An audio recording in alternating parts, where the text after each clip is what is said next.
see. What's up YouTube? My name's Quickie, welcome back to the channel. I've just put a centre line on my thing, on my under tray. I don't know why, I just like a centre line. Right, I've got to bend this now. You go back up there. And this is what I'm going to be using. I reckon it should work. Shove that across there and just bend it. It is just big enough. So we should do. If I get the bend in the wrong place, I'm probably going to wheel Sherman out. Because that way I can correct it. Sherman, for those that don't know, is my homemade English wheel. And he's mega. He's really, really good. But we will give it a bash and see what's what. Need him. I need to know where to start bending as well. Alright, let's mark this up. Centre line is just, whenever I'm doing stuff like this, I just like to have a centre line because you can measure it either side as you need to. If you're going to inset anything into it afterwards, like the tail light and whatnot, you know, you've already got a centre point, so you can just decide how far up and down you want it, and then you just go from there, basically. I just prefer it. Right. So if he's on about like that, just put a mark on the frame tube there. And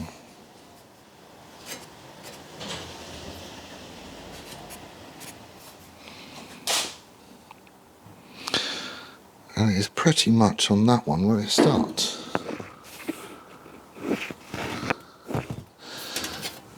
About there.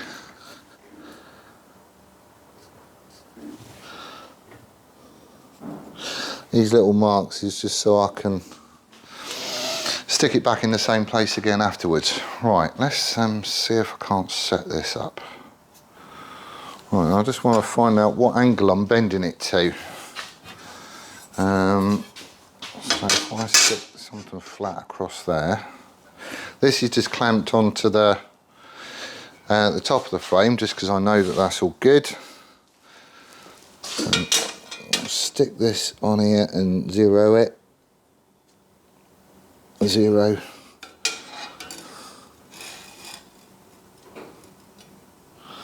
It's touching down 48.4. 48.5 degrees. Right, so that's what we're shooting for.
Okay, so to first fit, that is bloody good. There is the tiniest little gap here.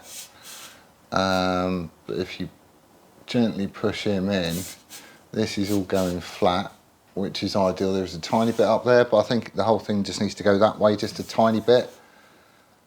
Essentially, I just want this curve to kind of be tangential to the back, if that makes sense. So you're not going to see a line here I just want it to fold around the edge and then just go flat across the back. So we might be shaving a little bit off that, tiny little bit. And if you look down from the side, this is all nice and flat, so easy clear. And then I can see the under tray starting to pop out about here. I can see the edge of the sheet metal up to about here. So we do need to take a little bit off this corner, and the other side is just the same, but as a first fit, that is not bad. It's a lovely smooth curve because it was bent around something lovely and smooth. So that'll do. It's just a little bit of fettling, basically. Let me show you the light, what I'm thinking about there. Right, so this is the light. I've got two of these.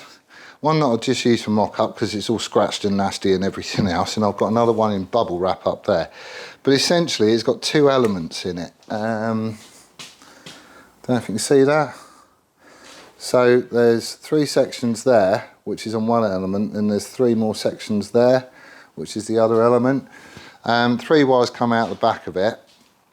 So that is, yeah, obviously just your rear light, your brake light and a ground. And it bolts on with a single bolt. So I won't be using this because this is nasty and it is also quite thick. I need to get another piece of tube. But the idea is that this is going to fit in the end.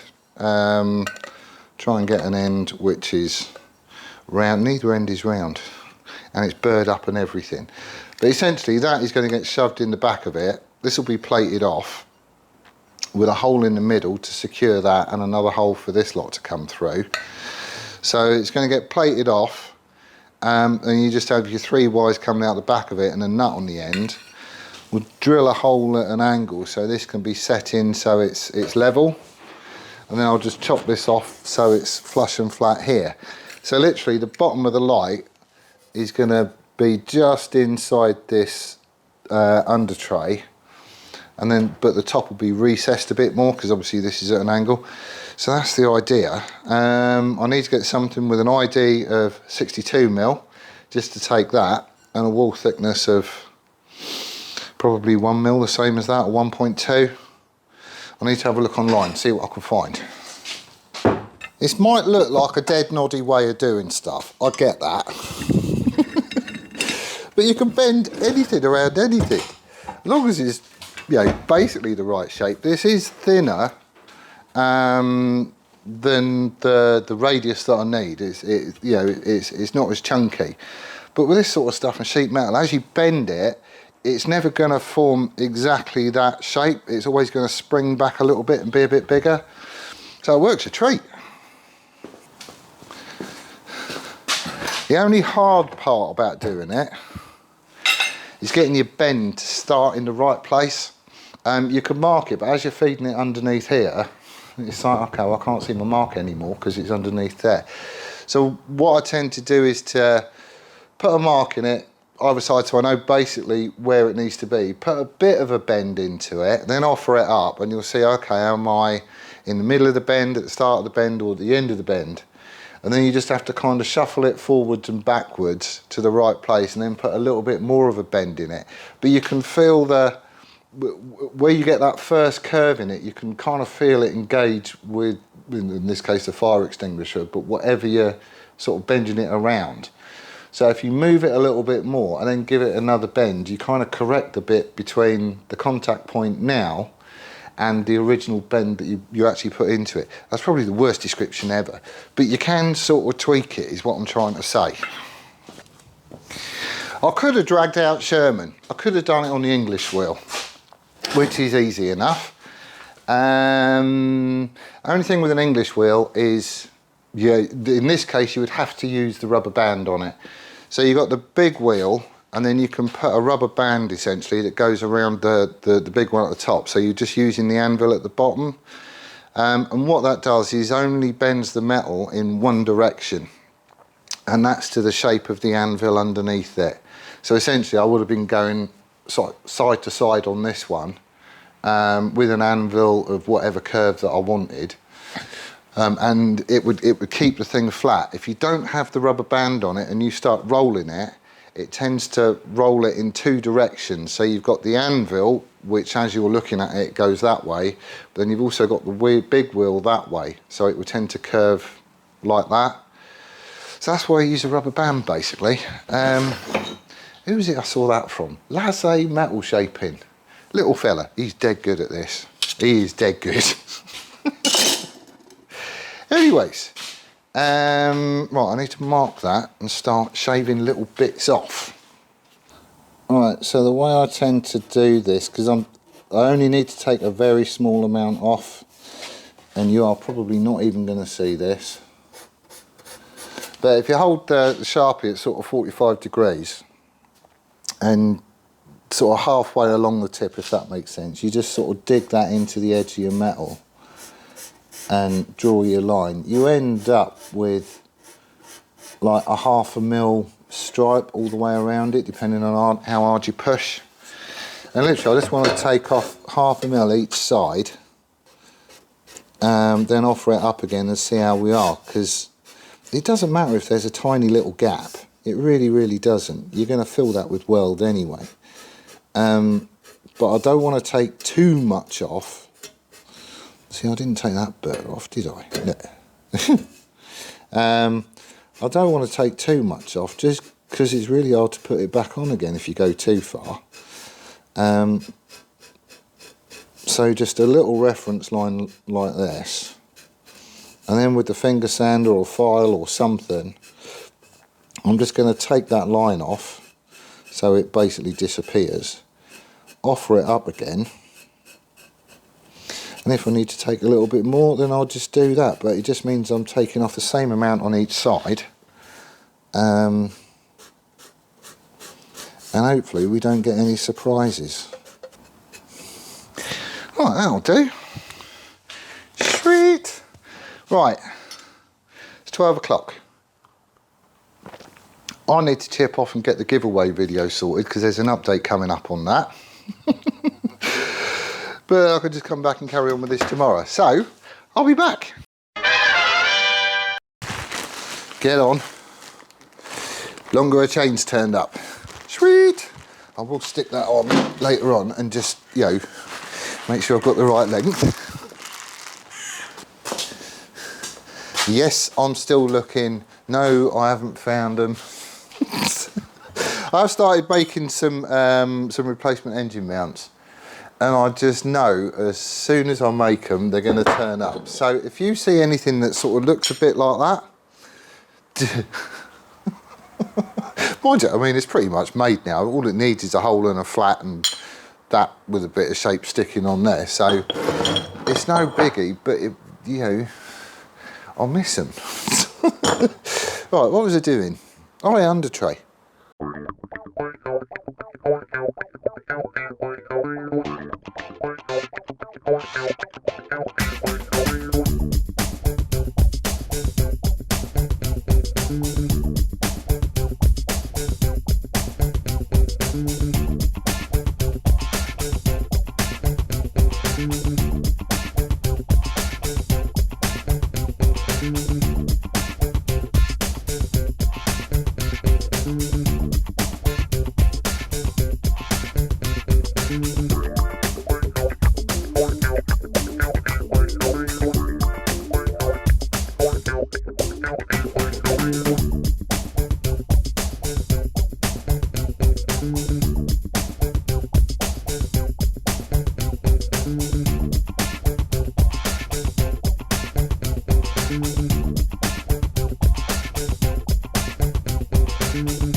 In with looking good, looking very good, looking really good, awesome. Right, it took a long time to do, if I'm honest. This thing doesn't take off much, And I've purposely got a bit of a worn belt on there as well, just because you've got to sneak up on it. Essentially what I'm after is, well, that'll do. If you can imagine, that's the, I don't know if you're going to be able to see this. It's probably going to be a rubbish example. Right, okay, so say that's the outside of the frame tube, and this is my bit of jobby on the bottom. Basically, I want it to go like that, so does one run seamlessly into the other. So, I mean, I'll be able to dress it down and everything else. That sheet is only like 1 mil thick, so it's not big chunky stuff. So taking a little bit off actually changes quite a lot. So you have to sneak up on it, but it is all dead flat. And it is all just lovely, and I'm calling it done. So I'm going to get some tacks on it. If you've done this sort of thing before, you'll know yourself. As soon as you get a tack on there, the bugger moves. It moves, and you're putting tacks on to stop it moving, which is a bit daft. But where you weld, and it's going cherry red, that's the hot bit, right? And then as soon as you stop welding, it just goes dark and all the colour disappears. That's essentially all the heat is being drawn out by the rest of the metal. So it's like quenching it, and it just shrinks up like this. And if you've got your finger on the joint, you'll feel it move very slightly. So you can use it to your advantage. So if you want it to go a little bit that way, you know, you can put a tack over there, and as it quenches, it will drag it a little bit.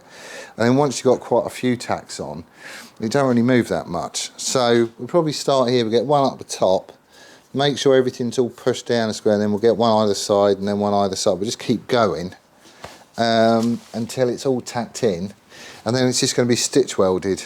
I want to try and keep as much heat out of it as possible. So let's get the welder. I'm hoping I've got enough gas left.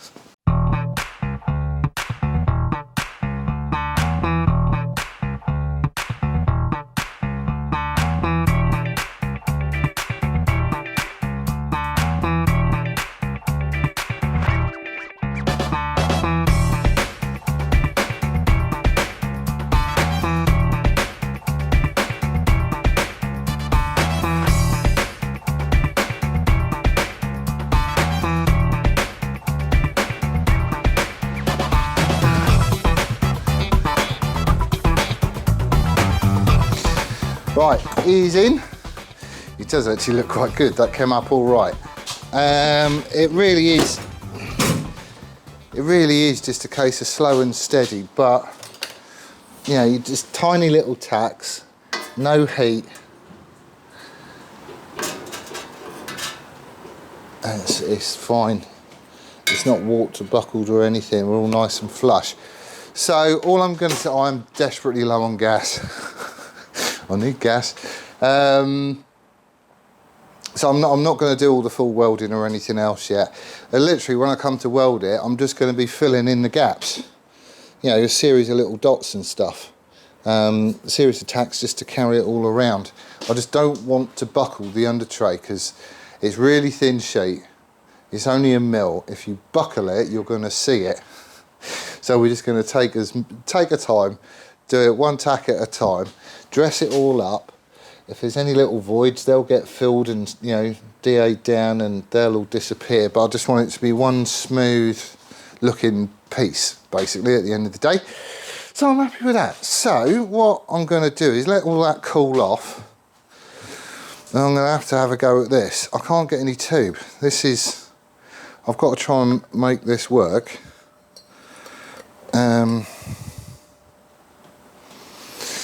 And I'm not sure I'm going to be able to, if I'm honest. I just want a bigger a bit. What have I got?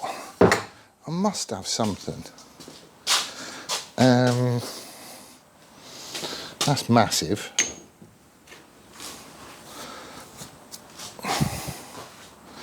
What happened to the bit where we was doing Steve-O's? It's got to be in here somewhere.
It's a really simple thing, I know, but I want to keep the plate looking really simple. I want it to sort of look like there's not enough there to run everything, if that makes sense.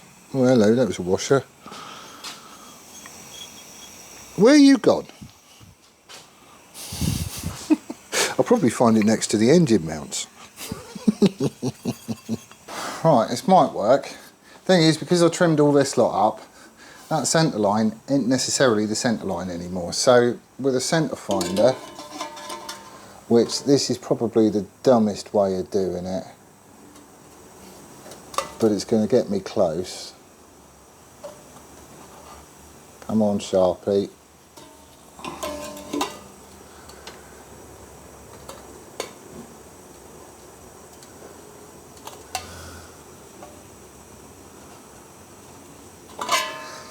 So that point there, which is about 2 mil that way of that line, is the centre of that arc. In theory. Awesome, so we're off then.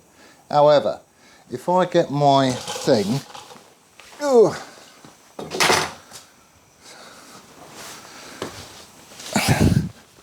this has got a hole in it, right? So, essentially I want that hole to kind of line up over that one, if that makes sense. So what I might do, I think what I'm probably going to do is drill a 6 mil hole, same as this, shove something through it, put this on the inside, in there, get it tacked in, just like, you know, 4 points of tacks and stuff, and then I'm going to start opening this out. But if I at least line that hole up with that centre point, which I should be able to do easy enough, that shouldn't be hard, then I can tighten it all down, make sure my high point's on my high point, and I think we'll be good to go.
Right, I didn't explain any of that, I just got on with it.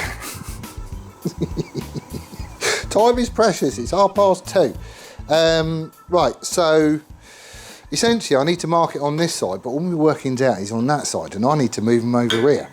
So the easiest way to do it, I was going to drill a hole through the middle, clamp all this up, but then you start thinking, well, that's not going to be very accurate, even if I had a bolt long enough, which I ain't. So I ended up doing it with a card trick. Basically, if you wound a piece of tape around it, just sliced it anywhere the two overlap, stuck it down, and that way you can find out your total circumference. So from that you can kind of mark out, you know, the 4/4 sort of thing, wrap the tape round, and you can mark them on here. So now I need to translate those marks to this edge here, which is at a 48-degree angle, same as the under tray.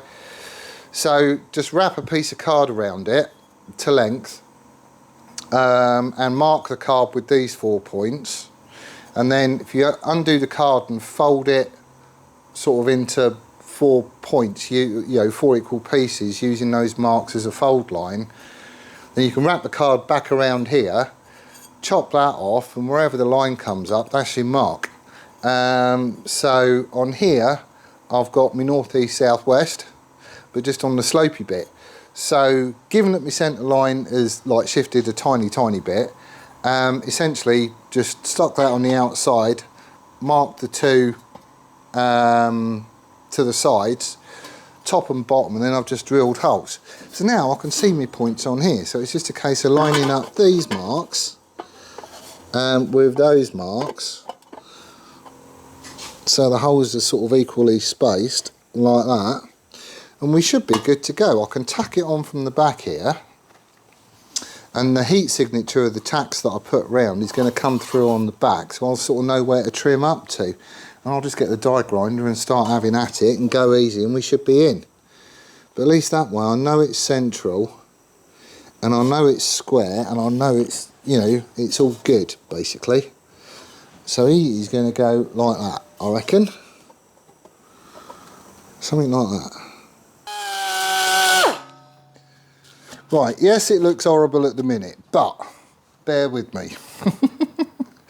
I started welding it from the inside. Oh, I did a horrible job of it, has to be said. I've got to dress that up. But there was too much heat going into it, and I was running the risk of buckling it when I sort of came down here.